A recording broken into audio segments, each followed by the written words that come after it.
Hi. Hi. Um, I'm just gonna see who's with us. Hi, Woody. Yeah. Um, hello, everyone. Um, I'm so excited you guys are joining me today. I am here to pick up for Alberto, who is actually on a plane. Let's all send him safely to Italy. So he was not able to join us today, but I'm so excited to take over for him. Welcome to episode 2, the live for episode 2 of hashtag 19 for 20. And hi, Natalie. I'm so excited.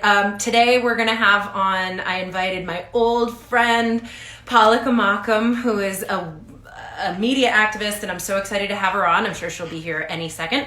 But I'm going to talk with her about systemic racism and see what brilliant gems and wisdom she has to offer us. And she's going to tell us a little bit about her life as an activist and how to, there she is, how to get things going. So I'm going to get her.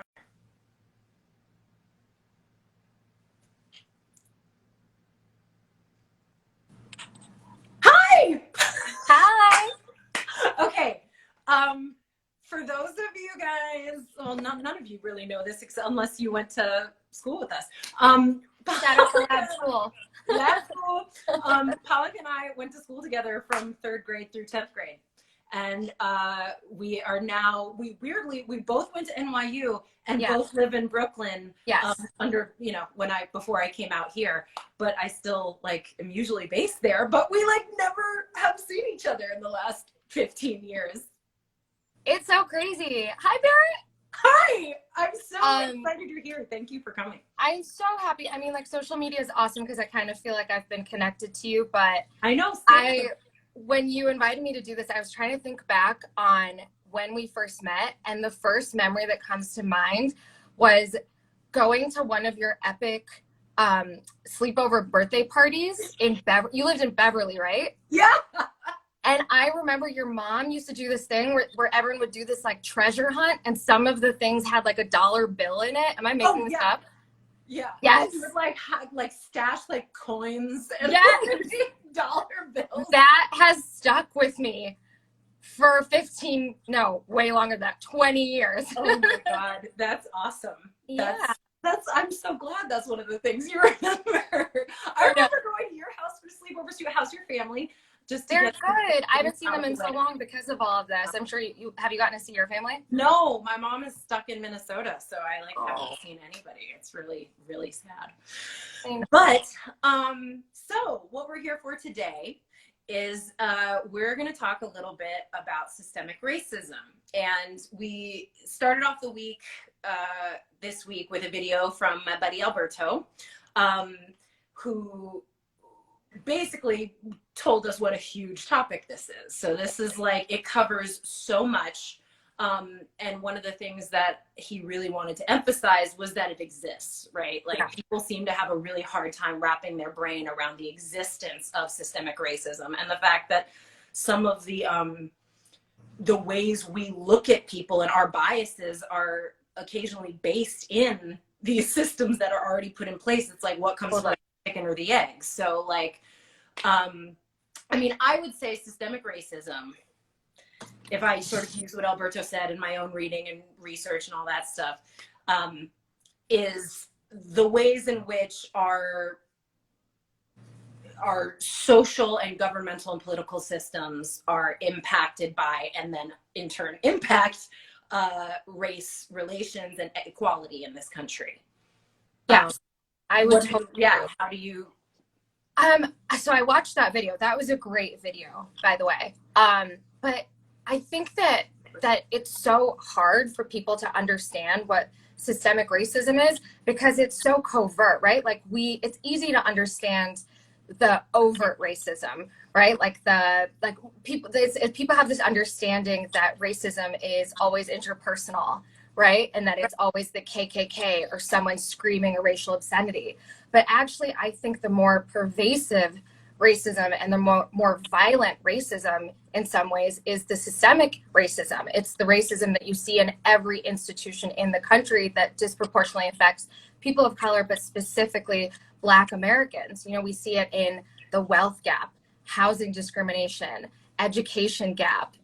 You know, there's ridiculous mortality, maternity rates for Black women. And then in incarceration, policing, surveillance. I mean, we lock up like 2.3 million people in this country, and a disproportionate number of those people are Black men, not for absolutely not because Black men are committing more crimes. It's because they're being criminalized, policed, and surveilled more than white people. And so but you know, I think it's a hard concept to understand. It's a hard concept to reconcile, because then you have to think about yourself and you have to implicate yourself in all these systems and think about, how am I a part of it? How am I complicit in it? And that's a really difficult conversation to have for people, you know? Yeah, it's super, it's like those things that you can't always see, right? It's not the overt, it's the internal.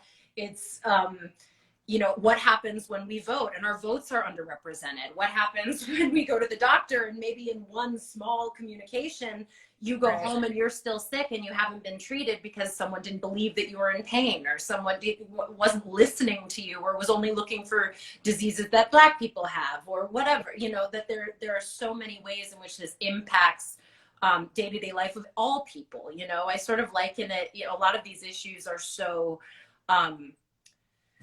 because they do involve so much internal work and self-awareness and a willingness to say, ooh, I fucked up. I need to like rethink how I live my life and how I'm using my voice in an effort to like privilege. Like you see it when you don't have it, but sometimes when you have it, it's just that thing where you're not realizing the ways in which you're benefiting that other people aren't.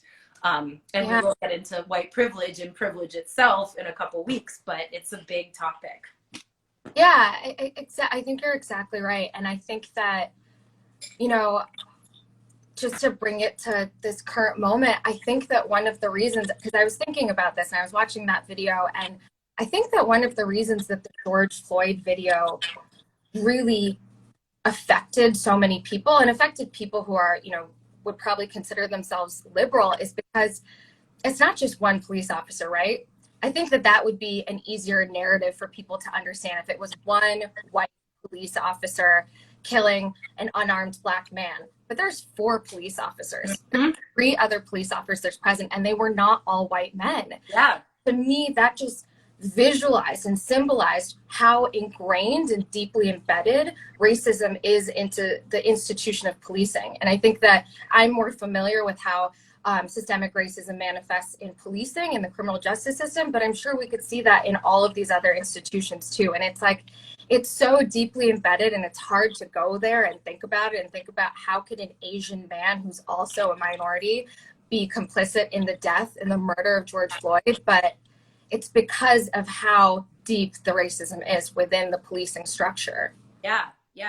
So I also want to say, since we're talking about video and everything, can you tell us a little bit about your experience, your work, and how you got into media activism? Yeah, so I'm a media activist, which can mean a lot of things. But for me, it means that I'm using video, storytelling, technology as tools for advocacy. And I originally started this work, well, actually, just to rewind, my first goal when I first moved to New York and went to NYU was I wanted to be a reporter. I wanted to be an international reporter, and I thought that was going to be how I added value to the world. I wanted to go into communities and report on communities and report on international affairs. And then as it often happens, as you read more and get more exposed to the world, I started to kind of change my understanding of the value that I would really be bringing to the world with that. And, you know, if that was really going to help create the sustained impact that I wanted to create in the world. Mm-hmm. And I kind of changed my idea from what would happen if I was a reporter to what would happen if I instead was part of helping communities report on their own or tell their own stories. And so after that shift, I actually went to grad school and I started my own nonprofit called the Babel Project that I ran for about 5 years. Awesome. And yeah, it was great. It was awesome. I was young, didn't know what I was doing, kind of figured it out on the way. And we would train communities, youth activists, to be able to use video and documentary and storytelling as one of the tools in their activist tool belt. So I worked in Palestine, I worked in Ferguson, I worked in South Africa, Chicago, New York, all over the place. And the goal was to equip activists with another tool for their tool belt. And it was all about, like local sustainability and how can we use video and visuals and storytelling to uplift the campaign work that they were already a part of.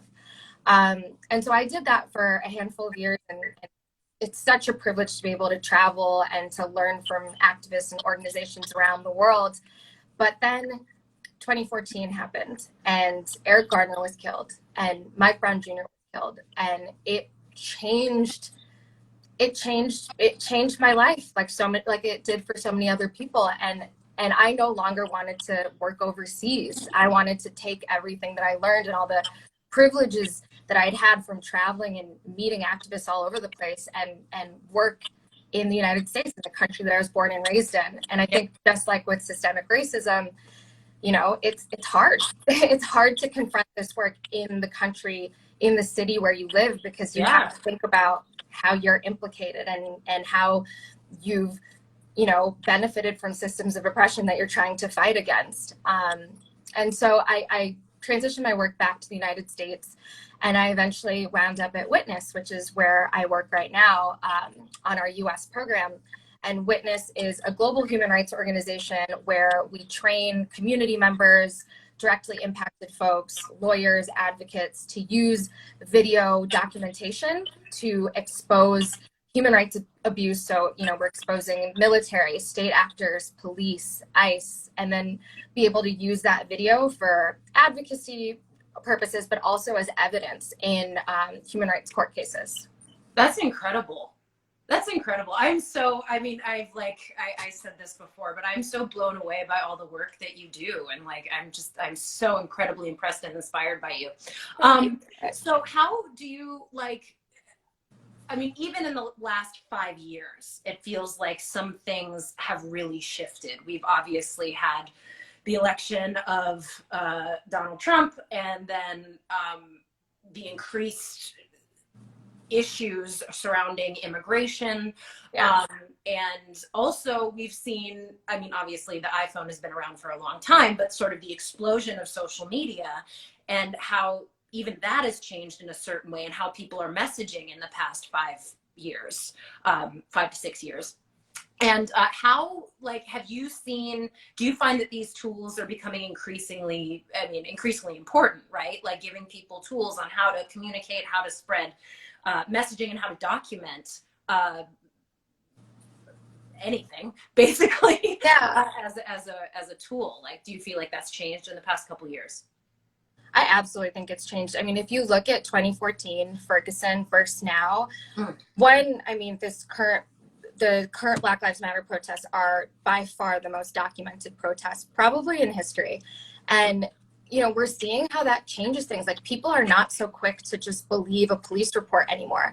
They're not so quick to believe a media report anymore, because we have this eyewitness footage in real time that's combating those official narratives. And I think it's amazing that people are questioning these mainstream sources and these sources of power that were previously not questioned. And, from Ferguson to now in the past 6 years, it's not, people had cell phones back then and smartphones back then, but I've noticed that people are asking different questions and have different concerns when they are documenting. Back in 2014, I don't think people were as aware of the fact that, documenting at a protest could put someone's identity at risk, you know, someone who's undocumented. I don't think that people were as aware in 2014 of the way that police and FBI and ICE surveil protests, the way that they comb through social media and live streams. And I see people asking those questions. People are blurring faces. They're thinking twice before they post something right away. They're really thinking about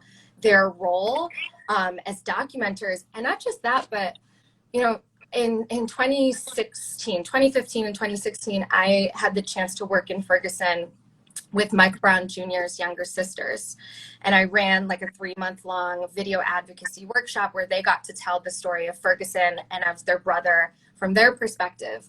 Wow. And something that really sticks with me that I always think about that they told me was that, you know, while they're so grateful for all the love and support of all the people from all around the world that came out to support their brother and support Ferguson, they wish that for every day of their lives for 2 years, they didn't have to be confronted with that image of their brother dead on the ground. The worst day of their lives was in their face every single time they turned on the news. And I think that people have learned from that, and people are asking questions about, you know, should we be circulating the videos of George Floyd? Should we be, and how long should we circulate them? Who should circulate them? There's a lot of like ethical community questions that people are engaging in, and it's amazing to see. It's amazing that people care.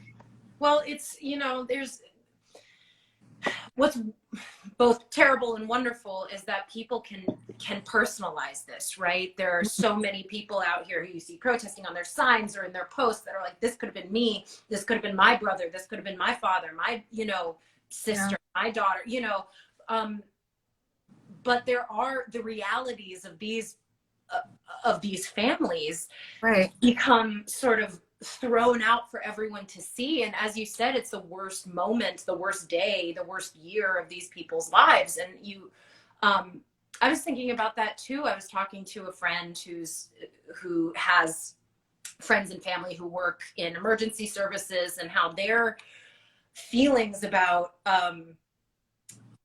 essentially about the Black community are sometimes, in my words, I would say racist, but I'm sure they are then. Objectively they are. But I think that sometimes we forget. I was literally just reading an article about how in the healthcare system, when you're dealing with someone who is literally in pain, and on top of that, they're dealing with the stress and anxiety of having to communicate with a doctor who may be asking them a lot of questions that they don't know how to answer. Maybe there's a language barrier in place. There are so many things that contribute to the difficult. I mean, God, home loans, you know, there are so many issues that, like, I have been a well-educated person. I've gotten a lot of enormous opportunities. I'm super privileged in so many ways. I look at some of these documents that I get, contracts I need to sign, whatever, and I don't know what the hell I'm reading. Right. You know, so like when you think about the opportunities that are missed when people are not given the chance to succeed or are being confronted at the worst moment of their life, one of the most stressful moments of their lives, and you expect anyone to be able to function at 100%, it's just, you are never given the benefit of the doubt. You know, there are so few systems in place that are there to support and protect you regardless of your race. If not, they're not actively oppressing you. You know, it's awful to think about, actually. It is. And you know what, sorry, I'm gonna raise my shade a little because I realize the sun is setting. But you know, just to bring it back to filming a little bit, just because that's what I work on, it's also been terrible to see the way that, you know, Darnella Frazier, who filmed George Floyd, how she's been harassed and trolled on the internet. You know, she's been thrust into this media spotlight, and, you know, with no support. You know, this is a young woman, a young Black woman who just witnessed a violent death in front of her eyes. And now there's people coming for her on social media saying that, you know, she's fame hungry. She wants the media spotlight. And it's just, it's terrible to see that there's just not enough systems of support for people. Yeah. So I will definitely be linking to some of your information, but is there any way, I know you've done a lot, you've worked with, I just a little more background, you've written some articles for Teen Vogue, you've worked with Vice, so can you give us any tips? Because we do have a lot of young people who are tuned in, who are from around the world, who might not necessarily be familiar with like some of the programming that you've like participated with Teen Vogue or Vice. So can you give us like a little bit of a bullet point system for how to document things? Because I know there are protests going on all over the place, which is incredible. Thank you, international folks, for showing up today. Yes. Yeah, do you have any tips for them if they're going out and documenting? Yeah, I mean, my tips are very US specific just because the right to record and how it's held up in the streets looks really different country to country. So I mean, I'm going to kind of speak to the US more, but, you know, do encourage people to look up what the laws are, what the case law is in their country, in their city. In the United States, you have a First Amendment constitutional right to film law enforcement in public spaces. Of course, we know that what the law is and what happens in the real world are not often aligned. So just because you have the right doesn't mean that it's going to be upheld, but it's important for you to know so that you know what you're getting yourself into. You know how to exercise your right, you know how to push back if you need to. That all being said, whether or not you're interfering with the incident is completely at the discretion of law enforcement, which is why I always tell folks in the trainings that we do and in all of the resources we create to just keep some sort of healthy distance between you and the situation. You can still film from across the street and get valuable information. It's just any sort of documentation or even just being there to bear witness and take notes makes a huge, huge difference, not just in the advocacy, but also in legal cases as well. Yeah. I think a few other tips that kind of the main points that I'll hit, you know, I think that people are inclined to whip out their cell phone and film. Like, it's second nature. There's more smartphones on this earth than there are human beings. People know how to film, but what people don't know is sometimes, you know, even if you are filming, even if you think that you've gotten the entire shot, there's little things that happen that make your footage less likely to be able to hold up in a court of law or be able to be used successfully in an advocacy campaign. And so the kind of small tips that I will share with folks is, you know, we're used to filming vertically for social media, for Instagram, things like that. But if you are filming for evidentiary value, especially if you're at a protest and you're trying to get the whole scene, it's helpful to film horizontally. You just capture more information in your screen that way. Yeah. And if you are at a protest, I really recommend that you try to get some sort of landmark or street sign in the back of the footage so that it helps verify that you were where you said you were when you said you were there. You know, we're seeing right now just how protester footage is just so easily discredited and people are so quick to combat it and say that it's fake news or manipulated. And then just the last thing that I will share, just because I think people kind of get how to film, but what people are less likely to understand is what do you do with the footage after you've actually filmed it. Right. And I think that it's counterintuitive, but if you have filmed something, if you have filmed violence or you have filmed at a protest, the very first thing that you should do is nothing. Don't immediately post it on social media. Don't upload it right away. There's so much that you have to think about before you share it, not just for safety reasons or ethical reasons, but also for strategy purposes. You know, you might want to wait to share the footage until after the official police report comes out. That way it helps highlight the discrepancies and the lies and expose the lies. We saw that with George Floyd. The video came out after the official police report, and then it was super clear how the police had lied and covered their tracks. Right. You also, you know, you might not want it to be associated with your name. You might not want to share it on your personal social media handles, just like how I was saying, you know, we've seen how filmers get targeted themselves. And so you can share it with an advocacy organization or a journalist or a lawyer and protect yourself that way in case you don't want to share it with your name, and also make a bigger impact that way. And then just the third thing I'll share is, you know, when you're going to a protest, just because you're in a public space and technically people forego their right to privacy when they're in a public space, from an ethical standpoint, from the standpoint of being a good community member, you know, we don't want to just share footage that might incriminate someone in the background or might, you know, get someone in trouble with their workplace or with their family members. And so the other reason why it's helpful to not share your footage right away is because you want to take a moment and assess the risks. Like, do I want to blur anyone's faces, which is super easy to use? You can do it with YouTube, you can do it on Signal. Maybe you're concerned about your own privacy and safety, or maybe you want to try to give the footage to the person who was impacted directly and be able to give them a chance to decide how that footage is used. Right. For ethical reasons, like we've talked about how traumatizing it can be to see this footage, and especially if it's you or someone you love. Sure, absolutely. But also for impact reasons. Like oftentimes we've seen in cases in the past, and we have a few case studies on this on our website, that you're able to make more impact when you involve the people who are directly affected, so they can get a lawyer, work with a journalist, and create some sort of strategy around it. So if I leave people with anything, it's to pause and not share right away. And also, if you are going out to a protest, make sure you have at least a 6-digit passcode on your phone, not just the Touch ID or the Face ID. Again, this is a very US specific law, but currently courts have ruled both ways about whether or not you have to give up your passwords or your passcodes when it comes to Face ID or the fingerprint. So the safest thing you could do to protect your phone and the contents in your phone is to have at least a 6-digit passcode. So if you do anything right now, put a 6-digit passcode on and don't share footage right away. Yes. Oh, thank you so much. That is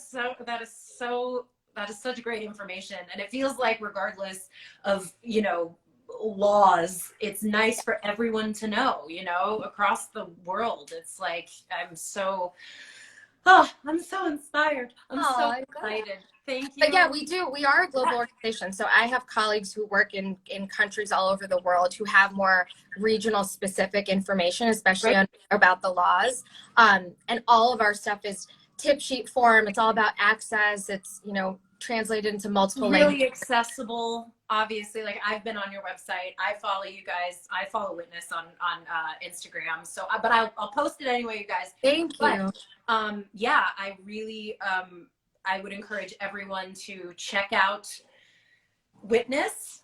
You guys are Witness.org, right? Yeah, Witness.org on Instagram and on Twitter. On Twitter. And you can follow Palika. Also, you share both, like, right? Yeah. You share the stuff that you post on Witness. But also, yeah, she's incredible. Check out her articles. I will post some of them.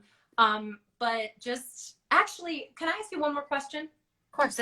I kind of forgot because I wanted to get to it earlier, but just kind of bringing it back around to systemic racism and some of the other work that you've done recently. Do you see ways in which systemic racism impacts the immigrant community?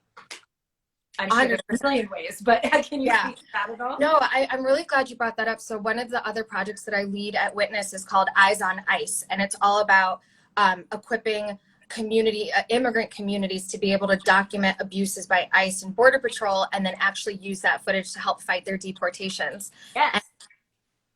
There's just so many ways that the criminal justice system and the immigrant deportation system intersect that we don't even realize. I mean, even in a city like New York City, that's supposed to be immigrant friendly, that's, allegedly a sanctuary city, there are still ways that if you get arrested for like jumping the turnstile in the subway, there's ways that you can get from that arrest, even if you aren't, charged, there are still ways that you can get funneled into the deportation system that way. And so I think it's really important for us to realize all the ways that, detention, prison, jails, policing all intersect. And, there's a couple of really great groups that I want to shout out. One is UndocuBlack and the other is BAJI, Black Alliance for Just Immigration. And they do a lot of really great work helping to nuance, like, who is an immigrant? It's not just people of Latinx descent. There's Black immigrants who are disproportionately affected by policing and surveillance and police violence in this country. To be Black and undocumented and an immigrant in this country. So I think there's a lot of really great work being done to help expose that. And I think part of that is like visuals and stories and narratives and nuancing that narrative to get people to understand how those systems actually intersect and how harmful they are. Yeah, and seeing that representation too, I mean, to almost bring it back to youth activism and media activism too, is that like creating these stories Mm-hmm. and if you are a member of a community, you can be a part of creating the narrative for your community. That like, if Exactly. you want to feel seen, you can feel seen if you create the work. You know, we tell as actors, we're always being told, if you want to see yourself on screen, if you want to play a character that resonates with you, you need to write it. You know, and I think that's sort of the same ideas can function around stories with Totally. representation, and to also help raise awareness and continue the march towards equality by making sure that people know that like we're not scary. You know? Yeah, no, I think you're totally right. I think stories and visuals play such a big role in that. I mean, you know, if you even think about it, so many of the racist, you know, inhumane immigration, criminal justice policies that we have in America are bolstered by these like incomplete, racist, harmful narratives that the public ends up accepting. And then you can usher in these policies because there's these stereotypes and you know, like one-dimensional stories and narratives about who immigrants are, about who Black people are. And so the more that we can nuance that and the more that we can combat those narratives, you know, it's slow incremental journey, human rights, sadly, but the more we can get to the root of some of those systemic issues. I thank you so much, Polika. I'm so excited to see you. I know, it was so nice to see you. It's I'm so so excited for this. Thank you. Absolutely. And I mean, let's stay in touch. I'd love to, like, if it's possible to get you back at some point to talk about something else or another angle on some of this stuff, I would love to. But well, yes, New York is still shut down, so I'm not going anywhere. So I if you know. want to do a part 2, I will be here in my apartment. Yay! I mean, I'll be at home in LA because we don't know if I'm going back yet. So yay! I'm so excited. Thank you so much for being here, and I'll catch up with you. And I'm gonna reach out to you on Instagram and get some of the resources that you mentioned so I can post them. Cool. Thank you, and thank you everyone for tuning in. Thank you, guys. Okay. Thanks, Liz. Oops. Hi, guys. Thank you so much for tuning in. I think I'm gonna probably wrap up now, but I did want to find something that I read. Actually, I heard it in an amazing podcast that I will also be posting about. But Ibram Kendi is an incredible writer. Sorry, I want to get all of my information correct. He's written several amazing books. But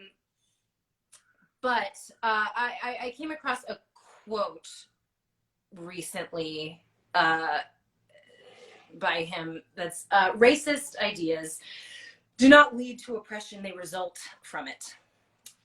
This is something that I feel like, you know, it kind of gets back to that what came first, the chicken or the egg issue. And I'd love for you guys to keep thinking on that. What comes first? Do we decide that we hate somebody because of their color?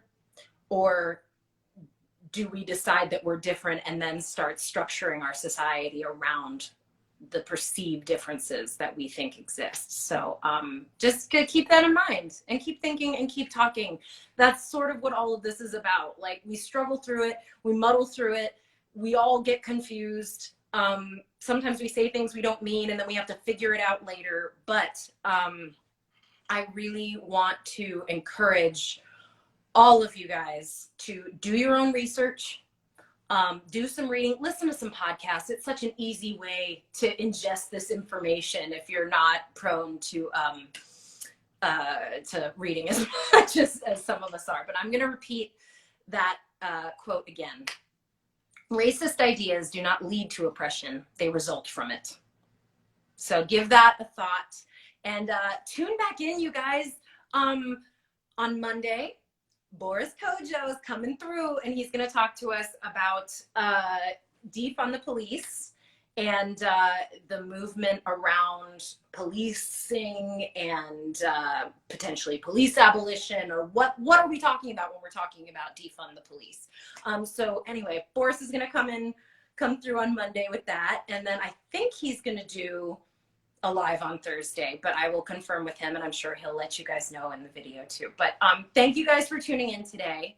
And I will post some of these resources. I will certainly post the resources that Palika gave us, and some links to her work too, and her organizations. And yeah, thank you guys for joining me. I know this one wasn't quite as long as Jason's, but we will keep it going. Boris is next week, and then we have some more guests that I'm really excited about. So, all right, you guys, I love you all. Thank you for tuning in, and we'll see you very, very soon.